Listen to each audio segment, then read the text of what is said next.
I don't know why we're so fascinated with actors in this culture. They haven't got a thought in their stupid bedhead, hairdo, mini brains. Why? We must honor this man. Why? He pretended to be Bob Johnson. He's a genius, I tell you. It's genius what he's doing.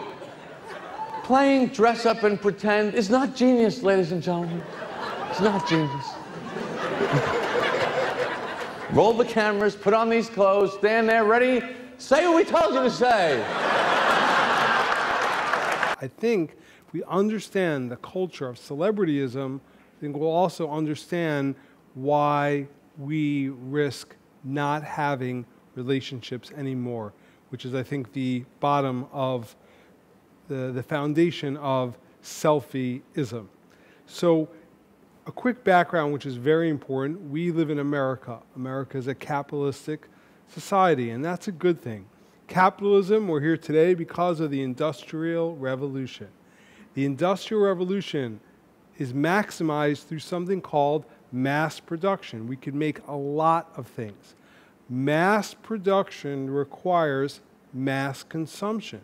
I make a lot of this product, and now I need you to consume this product. The only way mass production and mass consumption can take place is through mass media or mass manipulation. I need you to believe that you need this product, that you spend money, it's worth it to spend money to purchase this. So whereas before the Industrial Revolution, possibly necessity was the mother of invention, I need this, now I will invent it. We live in a generation where invention's the mother of necessity. Because we invented it, I need to make you need this. So America is the great power, what it is, because we've maximized the Industrial Revolution and we have mass media and mass manipulation. The catalyst that drives this force, that moves this economy, is a concept called celebrity and celebrity endorsement. A quick history is that film is an amazing concept.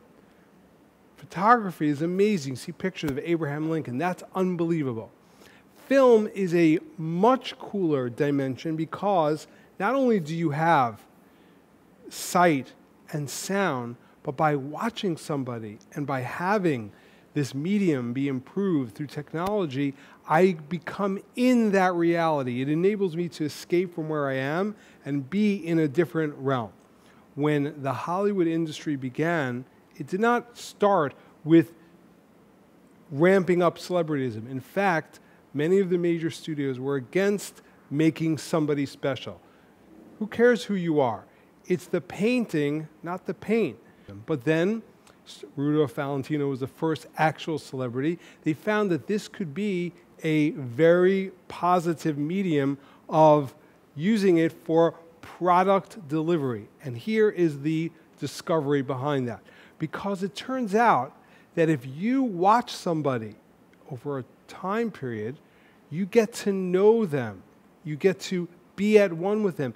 You feel as if you know that person. If you watch a show, you're not just watching a person that's acting, you're growing up with that person. You are intimately involved with it. If I was an actor in the 1880s, only a couple of people would be able to come and see me. But if you could film me and you can mass produce that so then millions of people can watch me, millions of people can become intimately connected with who I am, and then I can be a force in which to move products to millions of people. So it's very important. We don't produce film, and we do not produce television in order to make your life better. We produce television so that you watch it, and in between watching it, we will sell you something. And that is what keeps the realm of television and the film industry moving.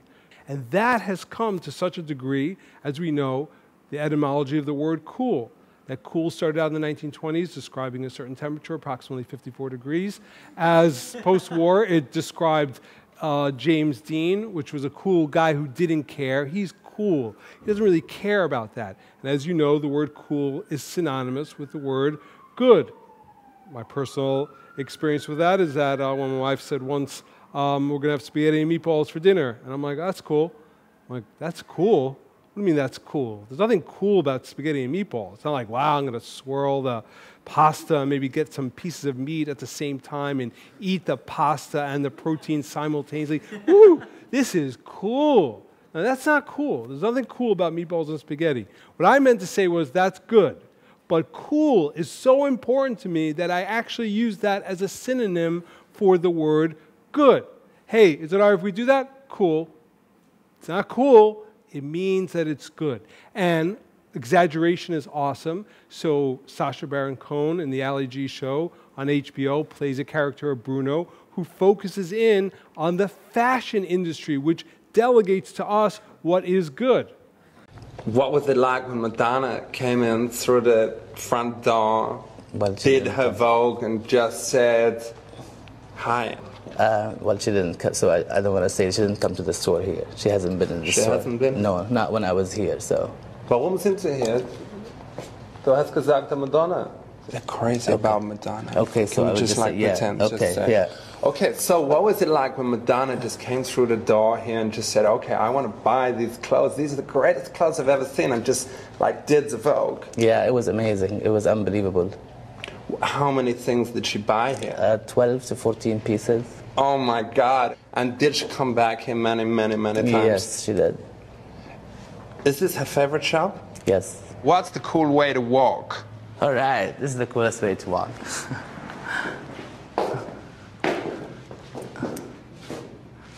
Okay, great. There is no cool way to walk. Walk however you want to walk. Cool is not really a realm, but I think the beauty that and the light that Sacha Baron Cohen is shining on the fashion industry, which defines what is good and what is bad, is based on, all right, Madonna came in here, that's amazing, that's awesome. And we believe in celebrityism to such a degree that it's our hope and dream to have our kids become part of that. Just like our great-grandparents just wished we could only go to college and move out of the Lower East Side, our dream is that one day our children will become actors and celebrity. And therefore, Sacha Baron Cohen in the movie, Bruno, plays a stunt on the mothers of little children and being actors, and he interviews a bunch of infants, and it puts a very good light on Hollywood moms. Is your baby fine with antiquated, heavy machinery? Yeah, she's fine. She's been around that. Would she be fine to operate some? Yes. Great. A little sensitive subject here. How much does she weigh? She's about 30 pounds. 30 pounds? Yes, approximately. Can Olivia lose 10 pounds in the next week? The next week, 7 days. Yeah, I'd have to do whatever I could. If there's a problem losing the weight, would you be ready to have Olivia undergo liposuction? If that was the last resort and she didn't lose the few pounds, then yeah, we'd have to do that. Great, fantastic news. We have chosen your baby to be dressed as a Nazi officer pushing a wheelbarrow with another baby as a Jew in it into an oven. Into an oven. Congratulations. How do you feel? Great if she got the job. That is beautiful. So it's an exaggeration, but it's true. Congratulations, she's got the job. She's going to be a celebrity. So therefore, it's important. It's part of us. Now, part of celebrity is that you can't just know the person through television. You need to know their lives. In the 60s, in the early 60s, was the advent of People magazine. It's not enough to watch them on the screen. You need to know about their lives. There's an industry called paparazzi, in which tons of people stand in front of a celebrity's home, waiting for them to come out of their home on a Sunday morning with a baseball cap and loose sweats, looking slightly fat, walking their dog, picking up bagels. And I got to see that. And we need to know that. And that's People magazine. That's really important. And there's a concept called talk show. Talk show is something that stole the realm of conversation. And one of the original talk shows for celebrities was the Merv Griffin Show, in which have people on the set and he would talk to them. Now that's completely fake, because You never have a conversation with your friend in front of 500 people while filming that. That's not normal. But everybody on the show was there to sell a product. So instead of having an advertisement of check out my movie, check out my television show, I'm going to go talk to Merv, we're going to schmooze. And one of the really great awkward things, if you check it out, is that then they wouldn't get the guests off like they do nowadays. They would actually just move the guest over one seat, bring the next guest on. There'd be really awkward conversation between two celebrities who have nothing to do with each other than the fact that they need to sell a product. That's the advent of the realm of talk show. Seinfeld was onto that and does a beautiful, in the last season, does a beautiful vignette about what if Kramer finds the set of the Merv Griffin show in the garbage, what would he do with that? Why were you making gravel? Well, I like the sound it makes when you walk on it. This looks familiar. Of course, it's garbage. No, these brown things. The chairs? Jerry, this is the set from the old Merv Griffin show. They must be throwing it out. This stuff belongs in the Smithsonian. Yeah, at least in the dumpster behind the Smithsonian. One minute Elliot Gould is sitting on you, and the next thing you're yesterday's trash. Come on, Kramer, get out of there. No, you go ahead. I'm not finished taking this in. Oh, Jerry, look. Merv Griffin's cigar. Hey, Jerry, come here a sec. Oh, yes. Hey. Oh, my God. It's the Merv Griffin set. How did you get this in here? Oh, you just bring it in sideways and hook it. So where are you going to sleep? Yeah, backstage. This chair smells like garbage. Oh, well, a lot of the stars from the 70s, they were not as hygienic as they appeared on TV. Now, you take Mannix, for example. I'm going to get that. All right, well, Jerry, we'd love to have you back anytime. Well, Elaine Bennis. Well, it's great to have you. Wait, is it possible that you're even more beautiful than the last time I saw you? Jerry? Oh! Hey! Well, ladies and gentlemen, it's our good friend, George Costanza. Oh, what a surprise!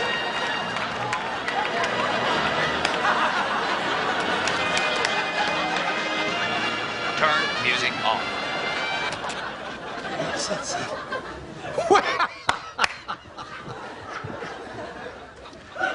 Well, it happened again. What happened? Yeah. I'll ask the questions. What happened? I just stomped some pigeons in the park. They didn't move. All right, let's change the subject. Now, you and Jerry dated for a while. Tell us, what was that like? Wrong card. I don't get these birds. They're breaking the deal. It's like the pigeons decided to ignore me. So they're like everyone else. All right, let's take a short break.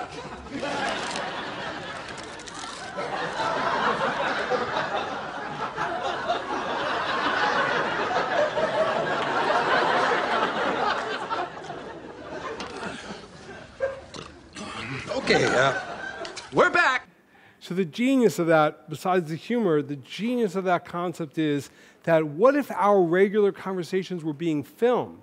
Then it would be more important. So if we're just having a conversation and nobody's watching, then who really cares about that?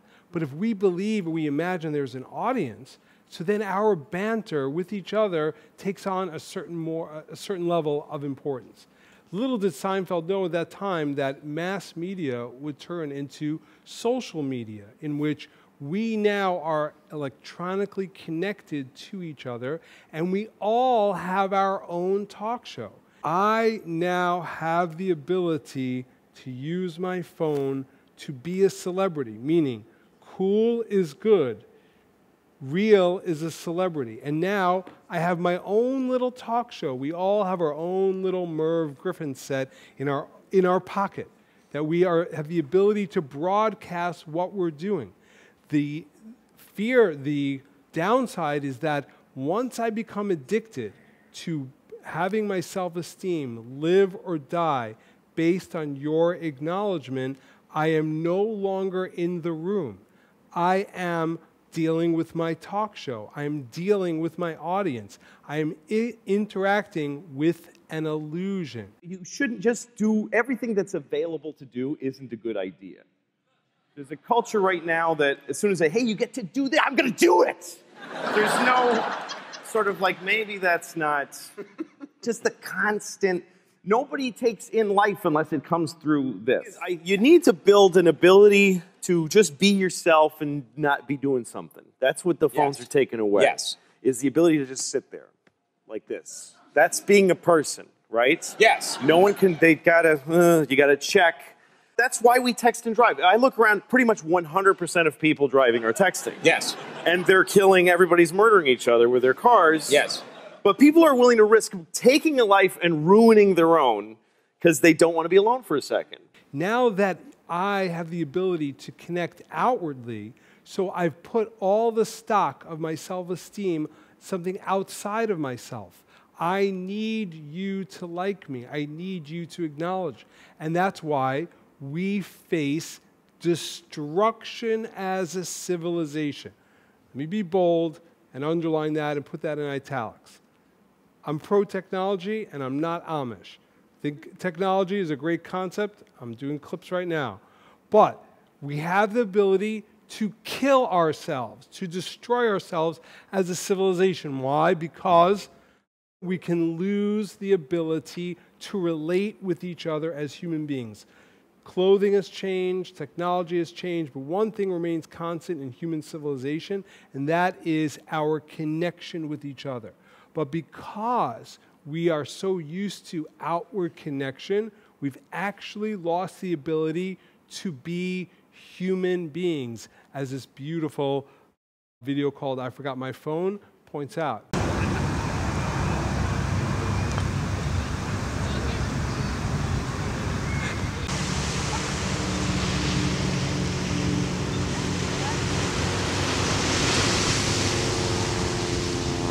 Happy birthday to you. Happy birthday, dear Kevin. Happy birthday to you. Yeah. The joke of that happy birthday and the guy's taking a selfie and broadcasting that you're not in the moment now. You are in not even an outside world. There is no audience. There is no text. There is nobody cares. Nobody's listening. Nobody's watching. You're having a birthday party and people are with you. Stop taking pictures of yourself. The concept of a selfie is that I am so insecure about my existence that just like I need oxygen in my body, I need acknowledgement for my soul. Do you see me? Do you see who I am? Then I exist. I am what I think you think I am. I place my existence based on what I perceive you to be perceiving me. I have no idea how you look at me. But I will allow myself to be defined. I am what I think you think I am. If I think that you think I'm cool, I think I'm cool. I have put stock in an illusion. So even if I don't broadcast that selfie and I just look at it, I see myself in a screen. And if I am on a screen, if there's a picture of me, then I actually exist. So just like we would feel that if there be a crazy nuclear power plant that's exploding, we would all feel an actual threat to our existence. Crazy Nazis were marching on America, we'd feel a threat to our existence. But the carbon monoxide silent killer to our existence is that we are destroying the actual foundation of society because we're no longer with each other. Where are we? We're not with anyone else. We're in a delusional land. We've lost our minds. There's a lot of good that you could use for social media, But the concept of addiction, that I am what I think you think I am, that's deeply destructive. We're becoming unsocial. It no longer satisfies to engage with one another and look into someone's eyes. We're surrounded by children who, since they were born, have watched us living like robots and think it's the norm. It's not very likely you'll make world's greatest dad if you can't entertain a child without using an iPad. When I was a child, I'd never be home. Be out with my friends on our bikes we would roam. I'd wear holes in my trainers and graze up my knees. We'd build our own clubhouse high up in the trees. Now the park's so quiet it gives me a chill. See no children outside and the swings hanging still. There's no skipping, no hopscotch, no church and no steeple.